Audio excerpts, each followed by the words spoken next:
Hello everybody, what we got here, I'm going to tell you what we got. Have a look at this. Look at that, that is a genuine ammunition box which I've picked up. In its original state, I don't know what was in it, but it says slow burning. Something, is that 25 boxes, match, I don't know, maybe you can tell me what might have been in this. But anyway, we're going to turn that into a guitar. And I think this is an excellent donor for it.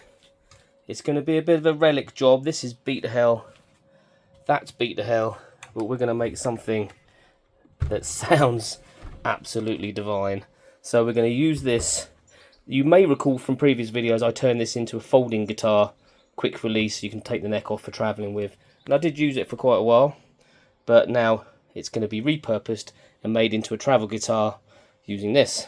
You may also recall from past videos I made one out of an old OXO tin which sold instantly, so we're going to do this one for our shop and hopefully move it on to somebody that can enjoy it. I'm going to rummage through some of my old bits and bobs and stuff. We're definitely going to use the neck, maybe the tuners, I don't know, I might put some better ones on there. Pickups I'm not sure. I do have a large selection of stuff I can choose. I think we're going to make this one a bit more special than the OXO tin one and go for a full-on double humbucker. Maybe single tone, single volume, I'm not sure yet, but we'll see how it goes, see how much space we got to work with. Basically it's going to go that way up. Scale length should not be a problem because the neck's going to come to the end of the body there.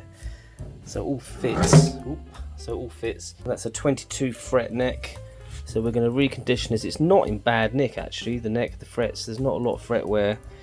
We'll keep the binding on there because that gives it a nice feel. We'll do something with the headstock though, it's got a bit of damage here and there, so we'll probably sand this back. I may respray, I don't know, or we just give it that kind of old relic look to match everything else.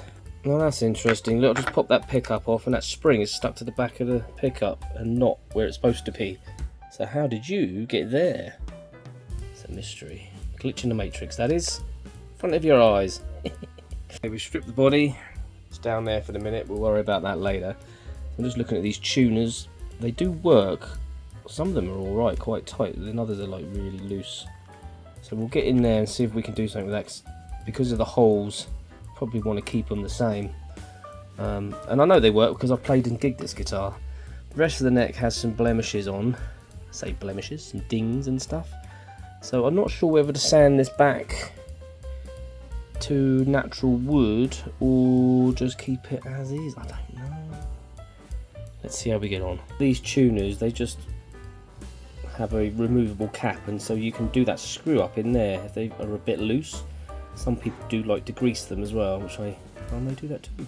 So what I've done with the neck is I rubbed it down, fixed a few of the bits, and I've dusted it with like a metallic paint, like a gold kind of. It's not meant to be gold, but it's more like a. Let's say it is. It's a aged copper, like an aged copper metallic paint, which I reckon is going to go quite nice. But I haven't done it completely solid, so you've still got a little bit of the black hue coming through. It's more solid in some places than others, if that makes sense, to give it more of an aged look. And we just open the box here and it stinks, so I'm going to give that a clean out and then give him a clean out, and then we'll start prepping the body, so I'll have to leave that to go off for 24 hours and then lacquer it. So as per the last one, I'm going to use the body as the thing inside. We're going to cut this body to fit inside the tin, if that makes sense. So then we've got the neck pocket, which is perfect, and the scale length and everything should be bang on. It's just figuring out how big we're going to cut it, but obviously we're going to have to cut it down like this, in like this, close like that, and vice versa. There's our body cut out, ready to go. That wasn't that hard actually, because it's cheap, nasty plywood, so easy to cut.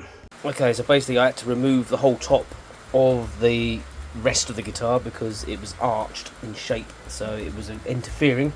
I had to cut the back off, and that comes off anyway, but that can go back on the hinges. And now it slots in. Boom, boom, nice. So I just need to figure out where my pickups are going to go. I think I'm going to do double humbucker. I'm not sure. But I've got enough room to do 2 humbuckers, obviously. And then hopefully I can use these for my hardware because it all fits in there. But I've got to wait for the neck to dry because I can't offer that up because I can't touch it at the moment. So, back tomorrow. Alright, there's our bridge tail piece. It's going to be a 1 humbucker, I think. Really, given the space we've got, that's okay. But that should marry up with the scale length of the guitar, he says. See, they're the pickups from the original guitar, and they do look quite good on there, but the only problem is this surround's all smashed in.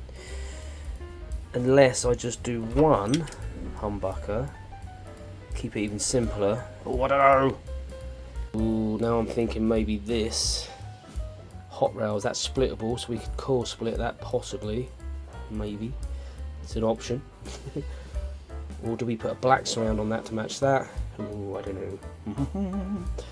This is where we are so far. Pick up, volume, tone. Just figuring out where to put the switch. Alright, so that's where we are for today. Got the knobs, 2 volumes. 1 volume for there, 1 volume for there. And it's going to work great, I tell you. This is core splittable, like I said, but I haven't core split it at this time. But it's an option if the buyer wants to do that. Maybe I could put it as an option that I do that for them if they want it core split or not. But it will mean another little switch or having a little switch somewhere. But yeah, that's it for today. The neck is still drying.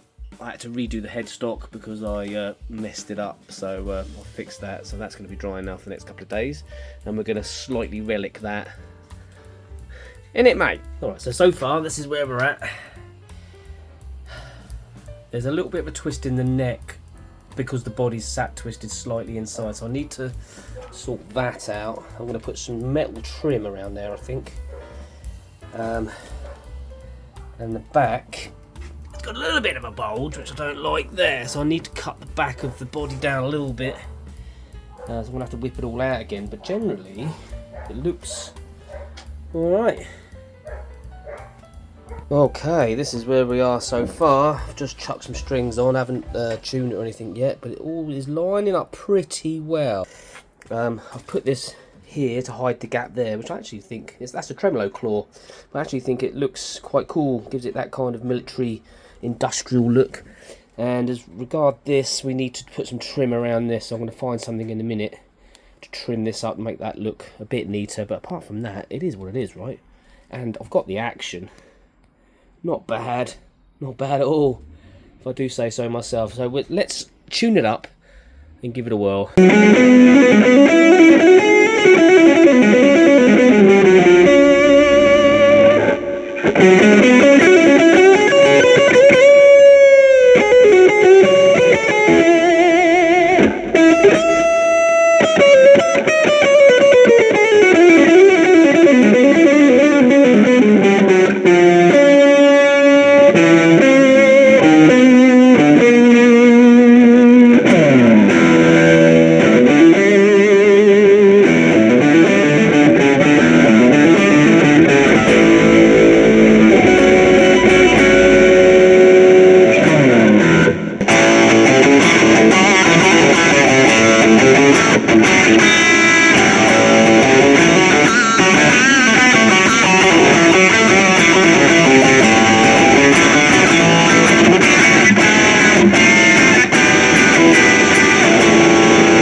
just to wrap this up, so just going to quickly explain how this guitar works.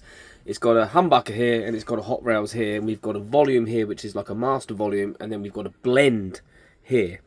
The idea is, I didn't want to have switches on it because I didn't want to ruin the aesthetic of it by having toggle switches, although I could have probably made it look military, but I just wanted to keep it simple.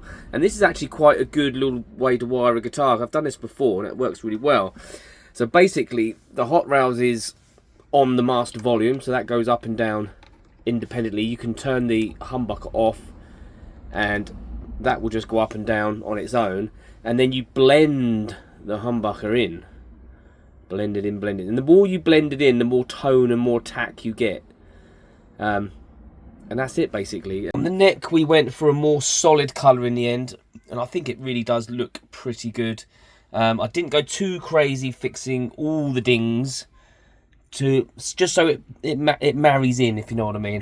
It's had several coats of the copper paint and several coats of like a matte satin lacquer and a polish, and it's really smooth. It's gorgeous. The action is super low, which is what you want on this kind of thing, I think. I went with a leather around this area here to tidy this up. I think that looks pretty cool with the box. It all ties in.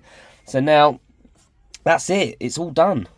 I'm really happy with it. It sounds absolutely killer and it plays absolutely killer. I didn't coil split the single coil, the hot rails. It can be done. Not easy to get to though. If whoever has this wants to do that, you kind of have to dismantle the whole thing to get to the wiring, unless you cut an access panel in the bottom of the guitar, which I did consider. The easiest thing to do would probably be to cut like a door out underneath it, and then you could get to the pots quite easily and do that and reach everything. It does have some weight to it. I would say like a Les Paul weight to it. It is a solid metal box. It is steel. It's pretty hard to cut. But I did manage to do it with my Dremel tool. Put it this way, each pickup cutout, I destroyed about 3 cutting discs per one, which isn't too bad, but you just have to take your time with it. It's quite tough. It's tougher than those Oxo tin ones anyway. I really enjoyed making this one. I hope you enjoyed watching me make this one. I will definitely be looking out for another ammo tin or something like that, because I think they do make really good guitar bodies. The sound has still got that lovely like kind of metal overtone to it, which is really nice. The next one I will try some different pickup configurations and maybe a different neck, maybe a Strat style neck or something like that. I was thinking maybe a reverse headstock would look pretty good. Now I'm going to get busy advertising this one. The slogan for this one is supplying riffs, not rifles. If you get my drift. That'll be up on our website probably today. I was going to say, you probably heard a little bit of hum when I was playing it. It's not the guitar. When I tested it in the workshop, it's completely quiet, it's fine, it's earthed properly. It's just I'm in the motorhome and my inverter, if anybody knows what an inverter is, seems to interfere with guitars a little bit. So that's why when I play in here, you do get a little bit of, you know, in the background. I can't do anything about it unless I turn all my power off and then my fridge goes off, and you don't want to be doing that. So it is what it is. Sorry about that. Anyway, don't forget to like, comment, subscribe, and all that good stuff. And I'll see you in the next one. 1, 2, 3, 4. If you like my YouTube show, hit like and comment and get involved. If you dig my vibe, then hit subscribe and never miss an episode of my YouTube show.